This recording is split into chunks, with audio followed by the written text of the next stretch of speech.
প্রিয় দর্শক, আপনারা দেখতে পাচ্ছেন একটি বাইক ও কারের একটি খেলা, রেসিং খেলা বলা যেতে পারে। 30 টাকা টিকিট কেটে এখানে প্রবেশ করলাম। যে বিষয়টা আপনাদেরকে দেখানোর জন্য, সেটা জানতে হলে, বুঝতে হলে ভিডিওটা অন্তত শেষ পর্যন্ত দেখতে হবে। সাথে থাকুন, আমি বিস্তারিত বিবরণে আসছি। ফাঁকা রাস্তায় চলতে গিয়েও আমাদের দুর্ঘটনার শেষ নেই। এত বড় রাস্তা, এরপরও আমরা একে অপরকে লাগিয়ে দিই, লেগে যায়, অথবা স্লিপ কেটে পড়ে যায়, অথবা অন্য কেউ এসে আমাদের যানবাহনে লাগে।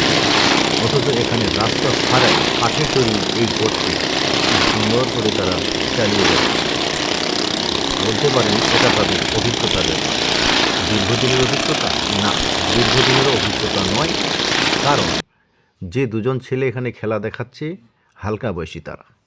এই যে কি সুন্দর হ্যান্ডেলের উপরে পা দিয়ে হাত দুপাশে ছড়িয়ে সুন্দর করে বাইকটা চালিয়ে নিচ্ছে, তাও খাড়া একটি কাঠের কুয়োর মধ্যে, যেখানে আমরা সোজা রাস্তায়, ফাঁকা রাস্তায় গাড়ি চালাতে গিয়ে স্লিপ কেটে খালে পড়ি, কাউকে লাগিয়ে দিয়ে যেখানে সেখানে গাছের সাথে ধাক্কা খেয়ে পড়ি, হাসপাতালে ভর্তি হই। আসলে এটা একটা প্রতিভা, বলতে পারেন হার্ড ওয়ার্ক, কঠিন পরিশ্রম, যথেষ্ট এক্সপেরিয়েন্স, যথেষ্ট পরিশ্রম ছাড়া এই বিদ্যাগুলা, শুধু এই বিদ্যা কেন, কোনো বিদ্যাই অর্জন করা সম্ভব নয়। পয়সা রোজগার করা এত সোজা নয়। এর জন্য আমাদের প্রচুর শ্রম দিতে হয়, একটা বিষয়ে অধ্যবসায়ের প্রয়োজন, প্রচুর লেগে থাকতে হয়।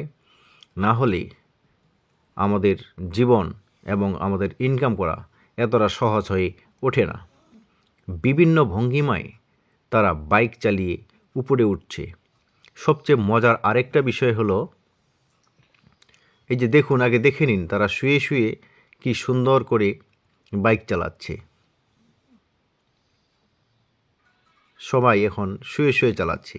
যে মজার বিষয়টা হলো, তাদের কোনো বাইকেই ব্রেক নেই। এই বাইকগুলোতে আমাদের মতো গাড়ির যে এত সুবিধা, এত ফাংশন, সেগুলোর কোনোটাই নেই। এই বাইকগুলোর বয়স, গাড়িগুলোর বয়স 30 বছরের উপরে। যে বাইকগুলো তারা চালাচ্ছে, ব্রেকহীন এই বাইকগুলো এই কুয়োর মধ্যে তারা কীভাবে নিয়ন্ত্রণ করছে? আসলে মানুষের অসাধ্য, অসম্ভব কোনোটাই নেই। যে দেখুন, তিনজন একসাথে তারা এখন হাত ধরাধরি করে চালাচ্ছে। অথচ আমরা পাশাপাশি গেলেই দুর্ঘটনা মাস্ট। ভালো থাকবেন, ভিডিওটা দেখার জন্য শেয়ার করুন। সবাইকে আবারও